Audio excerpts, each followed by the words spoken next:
नमस्कार के TV news में आपका स्वागत है। मैं हूं स्तुति और आइए एक नजर डालते हैं शहर की प्रमुख सुर्खियों पर।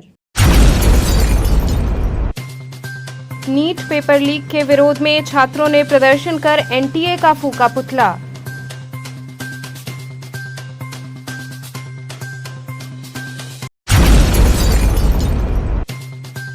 सोने के कारोबार में मंदी को लेकर स्वर्णकारों ने झालमुड़ी बेचकर दर्ज कराया विरोध।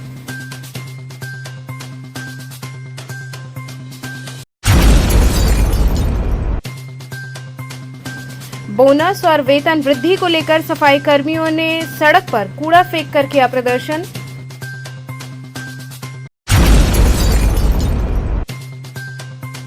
और बसंत पब्लिक स्कूल में समर सेलिब्रेशन की रही धूम, बच्चों ने दी मनमोहक प्रस्तुतियां। और अब खबरें विस्तार से। नीट पेपर लीक के विरोध में छात्रों ने प्रदर्शन कर एनटीए का पुतला फूका।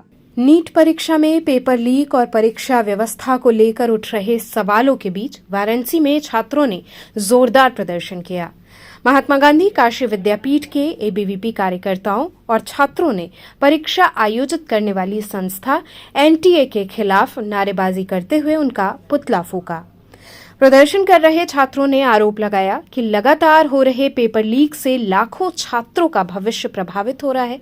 छात्रों का कहना है कि वर्षों की मेहनत के बाद भी परीक्षा प्रणाली में पारदर्शिता न होने से विद्यार्थियों का भरोसा टूटता जा रहा है। छात्रों ने सरकार से मामले की सीबीआई जांच कराने और दोषियों के खिलाफ सख्त कार्रवाई की मांग की। प्रदर्शनकारियों ने कहा कि छात्रों के हितों को ध्यान में रखते हुए परीक्षा प्रणाली को पूरी तरह पारदर्शी और सुरक्षित बनाया जाना चाहिए।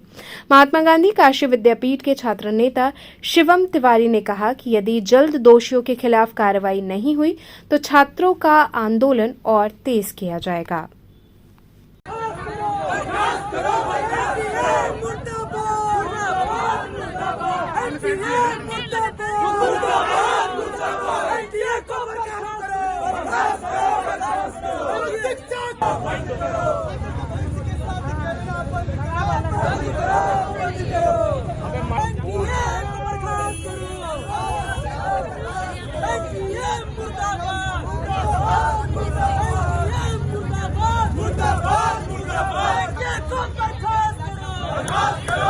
शिवम जी, क्या प्रोग्राम था, क्या आपने किया विरोध? देखिए, लगातार हम लोग कई वर्षों से देख रहे हैं कि एनटीए द्वारा जितने भी परीक्षाएं कराई जा रही है उसमें पेपर लीक की समस्याएं सामने आ रही हैं। तो हम एनटीए के खिलाफ प्रदर्शन आज हम लोग का था, विरोध प्रदर्शन हुआ, पुतला दहन किया गया और विरोध मार्च निकाला गया था। हमारे सरकार से मांग है कि एनटीए सीबीआई जाँच करा के एनटीए या जो भी लोग उसमें संलिप्त थे सबके ऊपर कठोर से कठोर कार्रवाई हो। एनटीए के जो डायरेक्टर है उनके ऊपर कठोरतम कार्रवाई करने का कार्य किया जाए। एक ये बड़ी कड़ी प्रक्रिया है, कभी पेपर लीक हो जा रहा है, जिम्मेदार कौन मानते हैं? जिम्मेदार देखिए, एनटीए ने जिम्मेदारी ली थी परीक्षा कराने के लिए, तो हम लोग एनटीए को जिम्मेदार इस पे मानते हैं कि आपने जिम्मेदारी जब ली है परीक्षा कराने के लिए तो निष्पक्ष परीक्षा कराने की जिम्मेदारी पूर्णतः आपकी है और उसके डायरेक्टर को हम लोग जिम्मेदार मानते हैं अगर वो परीक्षा निष्पक्ष नहीं करा पा रहे हैं तो। काफ़ी कड़ी एक मेहनत करने के बाद कोई छात्र जो है पढ़ता है और फिर उसको उसका सपना होता है कि हम डॉक्टर बने। ऐसे छात्रों पे क्या कहेंगे, क्या बीती होगी? हमारा यही कहना है कि किसी भी छात्र के साथ उसके अधिकारों का हनन न हो, किसी भी छात्र हित का हनन न हो, और अगर ऐसा होता है तो विद्यार्थी परिषद लगातार छात्रों के साथ खड़ा होने का कार्य किया है और छात्र हित में कार्य करने का कार्य किया है। सोने के कारोबार में मंदी को लेकर स्वर्णकारों ने झालमुड़ी बेचकर विरोध दर्ज कराया। काशी में इन दिनों स्वर्णकार समाज का एक अनोखा विरोध प्रदर्शन चर्चा का विषय बना हुआ है। जिला मुख्यालय पर पुश्तैनी सोने के कारोबार से जुड़े लोगों ने अपने व्यापार में आई मंदी और आर्थिक संकट को लेकर झालमुड़ी बेचकर विरोध जताया। प्रदर्शन कर रहे स्वर्णकारों का कहना है कि प्रधानमंत्री नरेंद्र मोदी द्वारा 1 वर्ष तक सोना और सोने के आभूषण न खरीदने की अपील का सीधा असर सर्राफा कारोबार पर पड़ रहा है। उनका आरोप है कि इस अपील के बाद बाजार में ग्राहकों की संख्या कम हो गई है, जिससे छोटे व्यापारियों, कारीगरों और सुनार परिवार के सामने रोजी रोटी का संकट खड़ा हो गया है। जिला मुख्यालय पर शुभम सेठ ने प्रतीकात्मक रूप से झालमुड़ी की दुकान लगाई। उन्होंने कहा कि वो सुनारी कार्य से जुड़े कारीगर और विक्रेता हैं, लेकिन व्यापार प्रभावित होने के कारण अब वैकल्पिक रोजगार तलाशने की नौबत आ गई है। प्रदर्शनकारियों ने सरकार से सर्राफा कारोबार और उससे जुड़े कारीगरों के हितों को ध्यान में रखते हुए राहत देने और रोजगार सुरक्षित रखने के लिए ठोस कदम उठाने की मांग की है। तो लगातार प्रधानमंत्री जी ने बीते कुछ दिन पहले अपील किया जनता से कि आप सोना ही नहीं, सोने के आभूषण को ही मत खरीदिए। तो आप समझ लीजिए कि जब हमारे दुकान पर लोग आएंगे ही नहीं, हमारे यहाँ खरीदारी ही नहीं करेंगे, तो हमारा परिवार और हमारे कारीगर, हमारे दुकानदार सब के सब इस चपेट में आ गए और सब बड़े पैमाने पे प्रभावित हो रहे हैं। तो उसी क्रम में आज जिला मुख्यालय पे आदरणीय विष्णु दयाल जी के माध्यम से मेरे नए प्रतिष्ठान का उनके कर कमलों द्वारा उद्घाटन किया गया और मैं सुबह से यहाँ पे झालमुड़ी बेच रहा हूँ। झालमुड़ी इसलिए कि आदरणीय प्रधानमंत्री जो कि हमारे बनारस के सांसद हैं, काफी प्रिय माना गया है, अभी ट्रेंडिंग में भी है और काफी प्रिय भी माना गया कि वो झालमुड़ी के बहुत शौकीन है। तो इसी झालमुड़ी का माध्यम बना के उन तक संदेश पहुंचाने का काम भी किया जा रहा है कि हमारे परिवार को और हमें मजेदार से निकालें, वरना हम सब मर जाएंगे। बोनस और वेतन वृद्धि को लेकर सफाई कर्मियों ने सड़क पर कूड़ा फेंककर प्रदर्शन किया। लंका थाना क्षेत्र के मालवी चौराहे पर बुधवार सुबह नगर निगम के सफाई कर्मियों ने सड़क पर कूड़ा फेंककर जोरदार प्रदर्शन किया। कर्मचारियों ने बोनस, वेतन वृद्धि और अतिरिक्त ड्यूटी के भुगतान सहित कई मांगों को लेकर नाराजगी जताई। प्रदर्शन के चलते कुछ देर के लिए क्षेत्र में अफरा तफरी की स्थिति बनी रही। प्रदर्शन कर रहे सफाई कर्मियों का आरोप है कि वर्ष 2025 में दशाश्वमेध घाट स्थित चितरंजन पार्क में आयोजित कार्यक्रम के दौरान मुख्यमंत्री योगी आदित्यनाथ द्वारा किए गए कई वादे अब तक पूरे नहीं किए गए हैं। कर्मचारियों का कहना है कि उस दौरान नवंबर 2025 तक बोनस देने और अप्रैल 2026 के बाद कर्मचारियों के खाते में सीधे 18,000 से 20,000 तक वेतन भेजने का आश्वासन दिया गया था, लेकिन अभी तक इन घोषणाओं पर अमल नहीं हुआ। सफाई कर्मियों ने बताया कि सरकार की ओर से बार बार आश्वासन दिए जाते हैं, लेकिन जमीनी स्तर पर सुविधाएं नहीं मिल पा रही हैं। कर्मचारियों ने कहा कि वे कठिन परिस्थितियों में लगातार काम कर रहे हैं, इसके बावजूद उनकी समस्याओं पर गंभीरता से ध्यान नहीं दिया जा रहा है। प्रदर्शन के दौरान कर्मचारियों ने स्वास्थ्य बीमा, सुरक्षा किट, पारदर्शी भुगतान व्यवस्था और दुर्घटना की स्थिति में आर्थिक सहायता जैसी घोषणाओं की भी जल्द लागू किए जाने की मांग की। उनका कहना है कि इनमें से अधिकांश योजनाएं अब तक पूरी तरह धरातल पर नहीं उतर सकी हैं। कर्मचारियों ने यह भी आरोप लगाया कि उनसे निर्धारित 8 घंटे के बजाय 10 से 12 घंटे तक काम कराया जाता है, जबकि अतिरिक्त समय का कोई भुगतान नहीं दिया जाता। वहीं वीआईपी कार्यक्रमों और सरकारी दौरों के दौरान ड्यूटी का समय 14 से 15 घंटे तक बढ़ा दिया जाता है, लेकिन ओवर टाइम नहीं मिलता।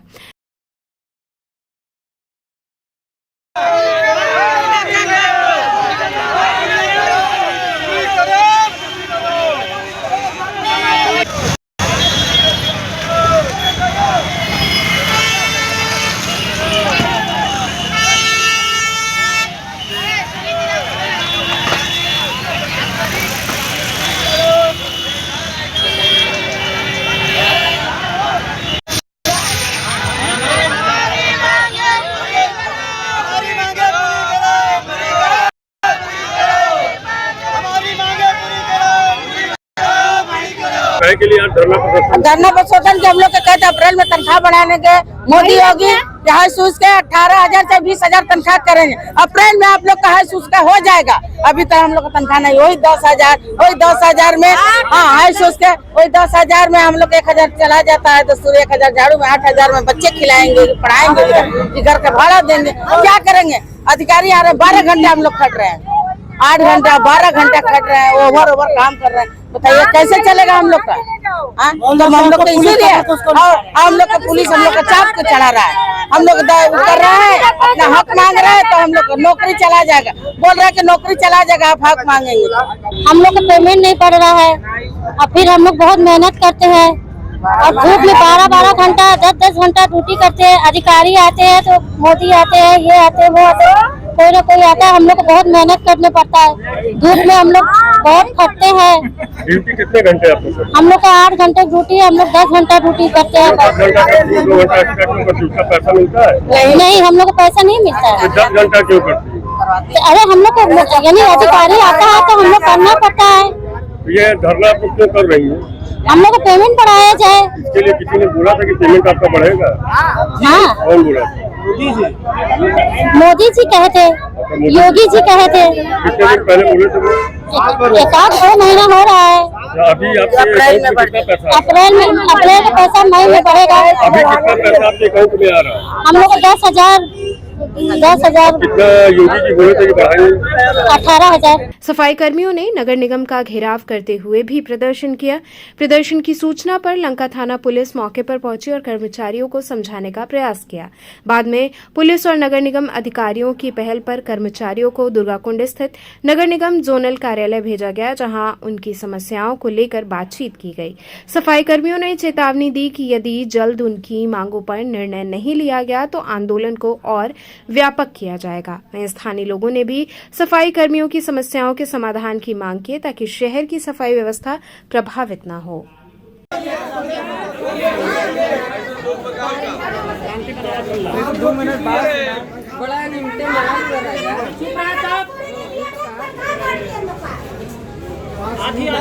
नगर निगम के घेराव हमारे उत्तरी कर्मचारी थे जो अपने शोषण को लेकर के और अपने वेतन को लेकर के आक्रोशित हुए और जिसकी सूचना इनके द्वारा किसी संगठन और सफाई कर्मचारी संगठन को नहीं दी गई थी। फिर भी किसी तरीके से सूचना मिली, हमने इन लोगों को समझाने का प्रयास किया, इनके आंदोलन को रोकने का प्रयास किया, इनको समझाया कि मांगे क्या थी इनकी। देखिए, आज पूरा प्रदेश में एक आंदोलन चल रहा है वेतन बढ़ोतरी का, जिसकी चिंगारी अभी आपने बलिया में देखा और लगातार ये मांग उठ रही है कि 18,000 रुपये वेतन किया जाए। अब चूंकि कर्मचारी को इतना सोशल मीडिया से तमाम अखबारों से एक 2 महीने तक जो लगातार उनके दिमाग में घुसा कि 18,000 हो गया, वो माननीय मुख्यमंत्री जी ने कर दिया, लेकिन वो इनको नहीं मिला।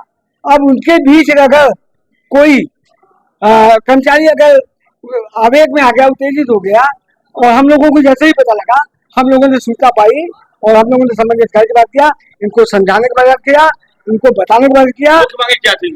मुख्य मांगे वही है कि वेतन जो माननीय मुख्यमंत्री जी ने कहा था 18,000 बढ़ाने का, एक वो था। एक इनका ये था कि जो क्षेत्रीय सफाई निरीक्षक है वो जो शासन आदेश के विपरीत जो काम लेते हैं 4 बीट का, ये भी मानव जीवन है, ये मनुष्य है, इनको उस हिसाब से काम लिया जाए। तीसरी मांग इनकी थी कि काम करने के बाद इनका जो अटेंडेंस नागा कर दिया जाता है, इनका वेतन काट दिया जाता है। ये वो मांग 2-3 पीढ़ा थी। सुपरवाइजर की कभी शोषण की बात चली थी, सुपरवाइजर की शोषण की बात हो रही थी, जिस पर मैंने भी कहा है, अपन नगर महोदय से भी कहा है कि अगर आपको ऐसी कोई शिकायत है तो आप लिख के मैडम को दीजिए, हम लोग भी उसको महसूस करेंगे और कार्रवाई होनी चाहिए। अपर आयुक्त से आपसे बात हुई है, क्या बात हुई? क्या आश्वासन मिला? अपर आयुक्त महोदय ने स्पष्ट रूप से कहा है, और जैसा कि अभी वार्ता से पहले हमारी फोन पे भी बात हुई थी, तो मैंने यही कहा कि मैं किसी भी उग्र आंदोलन का समर्थक नहीं। अगर हमारे कर्मचारी अगर कहीं रोड चौराहे पर अगर आंदोलन किए हैं, जनमानस को अगर वो कष्ट पहुंचा है या इस तरह की कोई चिंता हुई है, तो मैं उसकी कड़े शब्दों में निंदा करता हूँ और इसका समर्थन नहीं करता हूँ और उनको समझाने का प्रयास। धन्यवाद। सफाई कर्मचारी थे, इन लोगों की कुछ अपनी व्यक्तिगत परेशानियां भी थी और कुछ इन लोग की सामूहिक परेशानी थी वेतन को लेकर के। तो किसी ने मिसगाइड किया था, तो उस आधार पे जो शासन का नया जीओ आया हुआ है 1 अप्रैल 2026 से जो लागू है, उसके अनुसार जो न्यूनतम मजदूरी है उस उतने का भुगतान इन लोग को किया जाएगा, उससे अवगत करा दिया गया है। और सभी जितने भी यहाँ पे आए हुए थे कर्मचारी, सभी लोग इस बात से सहमत हैं। मैडम, सफाई कर्मचारियों ने आरोप लगाया है शोषण का कि अवैध वसूली की जा रही है, महिलाएं लगाई है और लोगों ने लगाया है कि अवैध वसूली लंबे समय की जा रही है। देखिए, इस संबंध में सभी को बताया गया है कि अगर इस तरह का कोई कृत्य किया जा रहा है तो आप जो है साक्ष्य सहित अवगत कराएं, जांच करा करके जो भी दोषी होगा उसके खिलाफ जो नियमानुसार कार्रवाई की जाएगी। बसंत पब्लिक स्कूल में समर सेलिब्रेशन की धूम रही, बच्चों ने मनमोहक प्रस्तुतियां दी। बसंत पब्लिक स्कूल में बुधवार को समर सेलिब्रेशन कार्यक्रम बड़े उत्साह, उमंग और हर्षोल्लास के साथ आयोजित किया गया। इस अवसर पर विद्यालय परिसर को आकर्षक ढंग से सजाया गया, जिससे पूरे विद्यालय में उत्सव जैसा माहौल देखने को मिला। कार्यक्रम के दौरान विद्यालय के संस्थापक लालजी यादव का जन्मदिन भी केक काटकर धूमधाम से मनाया गया। कार्यक्रम में नर्सरी से लेकर यूकेजी तक के नन्हे बच्चों ने रंगारंग प्रस्तुतियां देकर सभी का मन मोह लिया। वहीं कक्षा 8 के विद्यार्थियों ने फैमिली बिजनेस नामक नाटक का शानदार मंचन कर उपस्थित लोगों की खूब सराहना बटोरी। छात्र छात्राओं ने नृत्य सहित विभिन्न सांस्कृतिक कार्यक्रमों के माध्यम से अपनी प्रतिभा और रचनात्मकता का प्रदर्शन किया। कार्यक्रम का मुख्य आकर्षण विद्यार्थियों की अलग अलग विधाओं में प्रस्तुतियां रहीं, जिनसे विद्यालय का माहौल पूरे समय जीवंत बना रहा। विद्यालय की डायरेक्टर करुणा यादव ने विद्यार्थियों को शुभकामनाएं देते हुए उन्हें नई नई कलाएं सीखने और अपनी प्रतिभा को आगे बढ़ाने के लिए प्रेरित किया। कार्यक्रम का संचालन विद्यालय की कोऑर्डिनेटर अर्चिता शुक्ला ने किया। इस अवसर पर विद्यालय के सभी शिक्षक उपस्थित रहे। कार्यक्रम में अर्चिता शुक्ला, शिवानी यादव, सीमा पांडे, कौशिक चतुर्वेदी, हिमांशु गुप्ता, भावना शाही सहित अन्य शिक्षकों ने भी उत्साहपूर्वक सहभागिता निभाई।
सर्राफा कारोबारियों ने प्रधानमंत्री के आह्वान से रोजगार पर असर पड़ने को लेकर चिंता जताई।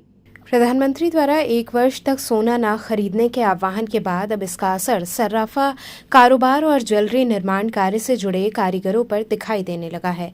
इसी मुद्दे को लेकर रेशम कटरा स्थित एक प्रतिष्ठान पर सर्राफा व्यापारियों और सोने के कारीगरों की बैठक आयोजित की गई। बैठक में वक्ताओं ने कहा कि यदि लंबे समय तक सोने की खरीद में कमी बनी रही तो छोटे सुनारों, कारीगरों और आभूषण निर्माण इकाइयों के सामने आर्थिक संकट खड़ा हो सकता है। उन्होंने चिंता जताई कि शादी विवाह और त्योहारों के सीजन में भी यदि ग्राहक सोने की खरीद से दूरी बनाते हैं तो ज्वेलरी निर्माण काम प्रभावित होगा और हजारों कारीगरों के रोजगार पर असर पड़ेगा। व्यापारियों ने कहा कि मांग में गिरावट होने से छोटे ज्वेलर्स के सामने मजदूरी, वेतन और कारोबार को बनाए रखना बड़ी चुनौती बन सकता है। साथ ही छटनी जैसी स्थिति भी उत्पन्न हो सकती है। बैठक में सरकार से छोटे व्यापारियों और कारीगरों के हितों को ध्यान में रखते हुए राहत एवं वैकल्पिक व्यवस्था पर विचार करने की मांग की गई। बैठक की अध्यक्षता रवि सर्राफ ने की, जबकि संचालन किशोर कुमार सेठ और धन्यवाद ज्ञापन प्रकाश विष्णु दयाल सेठ ने किया। बैठक में प्रमुख रूप से रवि सर्राफ, ईश्वर दयाल सेठ, किशोर सेठ, कमल कुमार सिंह, विष्णु दयाल सेठ, शुभम सेठ, राजेश सेठ इत्यादि कारीगर और व्यवसायी उपस्थित रहे। देखिए, माननीय प्रधानमंत्री जी जिस प्रकार से देश को चला रहे हैं और पूरा देश संतुष्ट है। ऐसा नहीं है कि वो कोई गलत काम कर रहे हैं, अच्छा कार्य है, देश हित में है, राष्ट्र हित में काम करते हैं। हम लोग भी उनका पूरा सपोर्ट करते हैं, क्योंकि जहाँ राष्ट्र की बात आती है तो सुनार समाज सबसे पहले खड़ा होता है। चाहे वो आपके लॉकडाउन में रहा हो, चाहे उन्होंने नोटबंदी किया हो, या कोई भी विषम परिस्थिति आई है, तो वहां पर देश के आगे सबसे पहले देश के प्रति सुनार समाज खड़ा रहता है। तो कुछ सुनार ऐसे हैं जो काफी हलचल मचा हुआ है, विरोध कर रहे हैं इसका। देखिए, उन्होंने एक अपील किया है पूरे देश में कि सोना इस समय न खरीदे साल भर तक। ये मानते हैं, ठीक है कि देश में भाई आप विदेशी मुद्रा की बात है और हमारा देश से हमारा मुद्रा बाहर न जाए, इसके लिए उन्होंने ऐसा कहा है। लेकिन एक बात उनको यह भी सोचना चाहिए कि आखिर हमारे सुनार समाज जो कि करोड़ों में है कारीगर, और ये सदियों पुरानी हमारी परंपरा है, हमारी सांस्कृतिक धरोहर है कि सुनार समाज ही सोने की आकृति को स्वरूप देके भगवान को भी चढ़ाते हैं। भगवान का भी उन्होंने जेवर तैयार किया है, और जो हमारे यहाँ शादी विवाह होती है उसमें हमारे यहाँ बच्चे को दिया जाता है, दूल्हा दुल्हन को भी दिया जाता है गहना। तो इस प्रकार से हमारा ये व्यवसाय है, और इस व्यवसाय को भी उनको चिंतन करना चाहिए। कभी भी जब होता है तो हमारे यहाँ एक्साइज ड्यूटी लगा देते हैं, हमारे ऊपर गोल्ड कंट्रोल एक्ट भी लग चुका है। ठीक है, यही माननीय मोदी जी हमारे यहाँ एमएसएमई सेक्टर भी है, जिसमें एमएसएमई सेक्टर में कांस्यकार, शिल्पकार, सुनार, लोहार, बढ़ई सभी लोग हैं। उनको वो प्राथमिकता के आधार पर ऋण भी उपलब्ध कराते हैं, और 5 दिन का प्रशिक्षण देकर उनको एक रोजगार का भी विकल्प दिया है उन्होंने, जिसमें हमारे सुनार समाज में लाखों कारीगर एमएसएमई के जरिए उन्होंने देश में काम करने का काम किया है। और आप देखेंगे जो बैंकों में वैल्यूअर होते हैं हमारे समाज के ही लोग होते हैं, सुनार समाज के लोग होते हैं, जो सोने की खरीद बिक्री या उसको जान सकता है कि हाँ इसमें कितना टन बैठेगा। वो अनुभव की बात होती है। वो जो काम किया 10 साल, 15 साल, 20 साल जो सोने का काम, चांदी का काम किया रहता है, उसको ये अनुभव हो जाता है कि इस अमुक ज्वेलर में कितना बैठेगा। तो इसीलिए वैल्यूअर भी रखा जाता है। तो हमारे यहाँ एमएसएमई के जरिए वैल्यूअर में भी जाते हैं। अब इस समय ये स्थिति क्या हो गई, आपने साल भर बंद कर दिया, साल भर के लिए आपने अपील कर दिया कि सोने का जेवर न ले।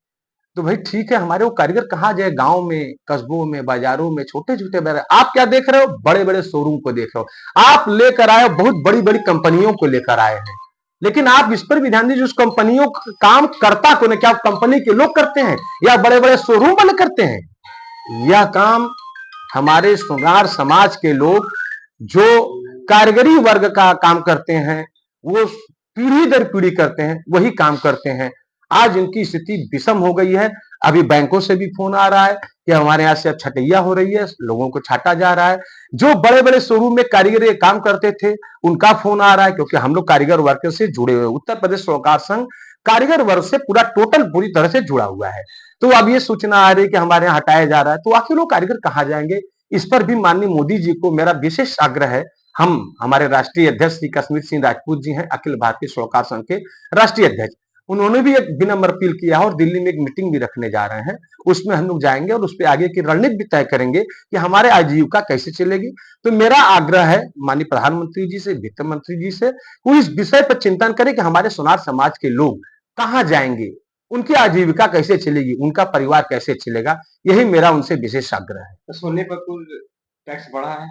हाँ, आज के रात में जो 6% हमारे यहाँ इम्पोर्ट ड्यूटी थी, उन्होंने 15% कर दिया। ठीक है, सरकार को जो जरूरत समझ आ रही कर रही है, उनको सोने को आयात को रोकना है, इसलिए वो ऐसा कर रहे हैं। लेकिन मेरा यही आग्रह है कि हमारी जो करोड़ों कारीगर है वो कहाँ जाएंगे, हमारे छोटे छोटे दुकानदार कहाँ जाएंगे, इस पर कोई ना कोई विकल्प निकालना चाहिए। जैसे उन्होंने लकड़ी उद्योग में बहुत अच्छा सपोर्ट किया, काष्ठ कला, इसमें कांस्य कला उद्योग में, ताम्र कला उद्योग में, पीतल में, मीनाकारी में उन्होंने बहुत सपोर्ट किया है। तो हमारे सौर कला उद्योग में भी उनको सपोर्ट करना चाहिए, ऐसा मेरा आग्रह है। देखिए, आज की जो ये बैठक हम लोगों ने आहूत किया है, 2 दिनों पूर्व माननीय प्रधानमंत्री जी का एक रैली के दौरान एक वक्तव्य आया कि 1 वर्ष तक लोग सोने के जेवरों की खरीद न करें। इसी परिप्रेक्ष्य में हमारे यूँ कहें सराफा से जुड़े हुए कारीगर बंधु, व्यवसायी बंधु या जितने भी सराफा से जुड़े हुए लोग हैं, इनके इस वक्तव्य से स्तब्ध रह गए और मर्माहत हैं। इसी विषय पर आज इस बैठक का आयोजन किया गया है। आपका कुछ नया शगुफा निकला है क्या, बताएं? किस तरीके का शगुफा? मैं समझ कुछ बता रहे कुछ देर पहले। नहीं, देखिए, ये है कि माननीय प्रधानमंत्री जी ने, जहाँ तक मेरी राजनीतिक समझ है, मुख्य विषय उनका ये है इन बातों को कहने का कि हम अपने स्वदेशी चीज़ों पर ही निर्भर हों। जो चीज़ें आयात होकर हमारे पास आ रही हैं उस पर हमारी आत्मनिर्भरता कम होनी चाहिए। जैसे सोने जेवर के अलावा उन्होंने पाम ऑयल के बारे में भी बात की, डीजल पेट्रोल के भी बारे में बात की, विदेशी हवाई यात्रा के भी बारे में उन्होंने कहा है। इसका मुख्य उद्देश्य ये है कि जो रुपया और डॉलर की दूरी बढ़ती जा रही है, कभी रुपया 60-62 रुपये पर होता था तो हम लोग के प्रधानमंत्री आवाज़ उठाना शुरू करते थे कि रुपया 60-62 रुपया हो गया, बहुत ज़्यादा हो गया है। आज वही रुपया 95 रुपया 18 पैसे के उच्चतम शिखर पर पहुंच गया है। तो जो भी चीज़ें विदेश से आती हैं उसका भुगतान देश के द्वारा डॉलर के रूप में किया जाता है, और वो चीज़ें जो भारतवर्ष में आ रही हैं इंपोर्ट होके, वो चीज़ें कहीं न कहीं भारतवर्ष के कल्चर में मिलके वो लुप्त हो जा रही हैं। जैसे कि पाम ऑयल आता है, उससे तब ये जो सोना है महिलाओं का श्रृंगार जी, क्या महिलाएं मानेंगी क्या? नहीं, इस पर तो मैं इस बात को कहना चाहता हूँ कि जब तक है नारी देश में तब तक सुनारी खत्म होने वाली चीज़ नहीं है। सुनारी रहेगी।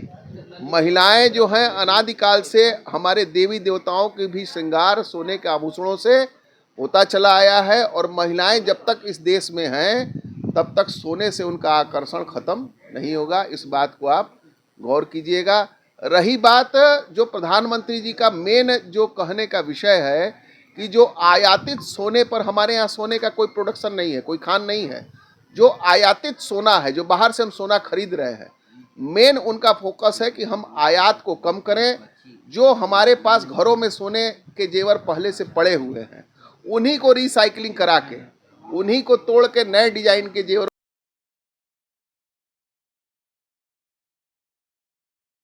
उत्तर प्रदेश चालक वेलफेयर सोसाइटी ने अवैध यूनियन पर कार्रवाई की मांग की।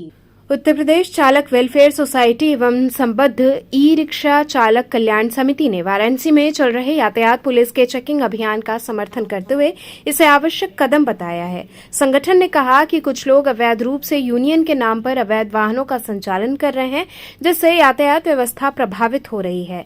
ऐसे अवैध संगठनों और लोगों को चिन्हित कर उनके खिलाफ सख्त कार्रवाई की जानी चाहिए।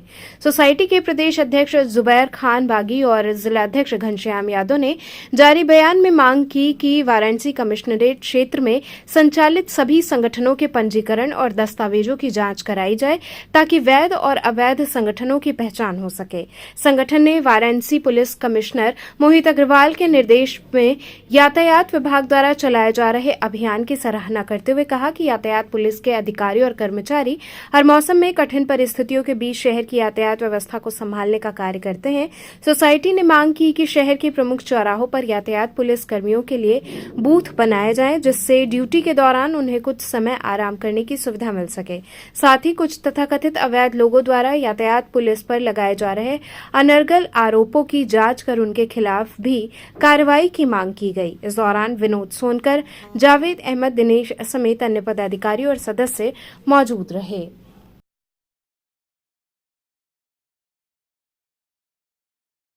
आज की मुख्य वार्ता की वजह है वाराणसी कमिश्नरेट की भूरी भूरी प्रशंसा करते हुए जो वर्तमान समय में अवैध और डग्गा मार वाहनों के खिलाफ अभियान चलाया जा रहा है वो निरंतर चलाया जाए, जिससे कि ये शहर और शहर के जो हमारे चुनिंदा या एक तरीके से कर लिया जाए जो लाइसेंसधारी लोग हैं उनका संचालन कायदे से हो सके। क्या मांग है आपकी? हमारी मांग है कि वर्तमान में जो चलाया जा रहा है व्यवस्था इसको इसी तरीके से चलाया जाए और शहर को पूर्ण रूप से हमारे अवैध व डग्गा मार वाहनों से मुक्त किया जाए। अगर मांगे नहीं पूरी हुई क्या करेंगे आप? देखिए, अगर मांगे पूरी नहीं होगी, क्योंकि हठधर्मिता मेरी नहीं है, लेकिन हमारी प्रयास होगा कि मैं अपने उच्च अधिकारियों से लगातार उनसे संपर्क स्थापित कर इस व्यवस्था को बनाए रखें, जिससे कि हमारे शहर के अंदर जो आने वाले आगंतुक है, क्योंकि अवैध व डग्गा मार जो लोग होते हैं उनसे काफ़ी दिक्कतों का भी हम लोगों को सामना करना पड़ता है। न तो उनका कोई जेन्युइन डाटा हम लोगों के पास, हमारे संगठन के पास भी नहीं उपलब्ध हो पाता है कि ये चालक कहाँ के रहने वाली है, गाड़ियाँ कहाँ की रहने वाली हैं। इसलिए थोड़ा सा असुविधा महसूस होती है, इसलिए अभियान हम लोगों को निरंतर जरूरी है। प्रधानमंत्री ने जो अभियान थोड़ा कि ईंधन बचाओ, इस पर क्या आप लोगों को फायदा है? नहीं, वर्तमान में देखा जाए तो माननीय प्रधानमंत्री जी के द्वारा जो ईंधन की बात आई है तो ऑलरेडी देखा जाए तो हमारे शहर के अंदर ईंधन पहले से ही बच रहा है, क्योंकि हमारे शहर के अंदर ई रिक्शा की बहुसंख्या हो चुकी है। लगभग इस समय हमारे पास 12,000 ई रिक्शा हैं जो चल रही हैं, लेकिन वर्तमान में देखा जाए तो उनकी कैपेसिटी लगभग 18,000 के आसपास है हमारे पूरे काशी जोन क्षेत्र के अंदर। जिस हिसाब से हमारे शहर के अंदर यात्रीगण आ रहे हैं, दर्शनार्थीगण आ रहे हैं, ये ज़्यादातर आते हैं यहाँ पर मंदिरों को घूमने के लिए, क्योंकि ये गलियों का शहर है, यहाँ पर ज़्यादातर मंदिरें हमारी गलियों के अंदर मौजूद हैं। मैं चाहता हूँ स्थानीय प्रशासन से कि ये जो गलियाँ हैं, जिन गलियों में मंदिर है, तो वहाँ पर भी कहीं ना कहीं नगर निगम के माध्यम से पार्किंग की व्यवस्था कराई जाए, ताकि हमारे जो दर्शनार्थी आते हैं, आगंतुक आते हैं, जैसे आप काल भैरव की देख लीजिए, काफ़ी अव्यवस्थाएँ हैं काल भैरव के आसपास होना चाहिए। सामने आपके अगर देखा जाए काल भैरव के जस्ट अपोजिट में चौराहे पर तो एक नगर निगम का बहुत बड़ा वेस्ट ज़मीन पड़ा हुआ है, कहने के लिए कूड़ा खाना है, लेकिन उसका यूज भी नहीं होता, यूजलेस ज़मीन है। अगर उसको भी स्टैंड और पार्किंग बना दिया जाता है तो कम से कम जो हमारे शहर से जो लोग दर्शनार्थियों को लेकर आते हैं, जो रोड पर खड़ा होने के लिए बाध्य है, तो उनके लिए एक जगह हो जाएगी जहाँ पर अपनी गाड़ियों को पार्क कर सकें। तो चलते चलते पुनः एक नजर डालते हैं शहर की प्रमुख सुर्खियों पर। नीट पेपर लीक के विरोध में छात्रों ने प्रदर्शन कर एनटीए का फूका पुतला।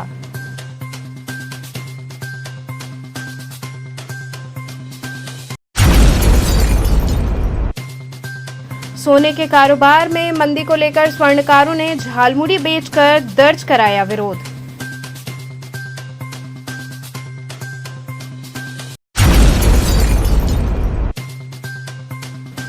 बोनस और वेतन वृद्धि को लेकर सफाई कर्मियों ने सड़क पर कूड़ा फेंक कर किया प्रदर्शन।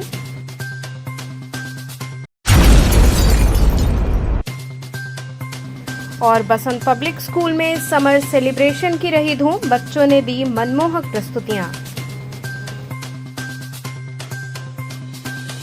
तो थे आज के समाचार, कल फिर होगी मुलाकात, तब तक के लिए नमस्कार।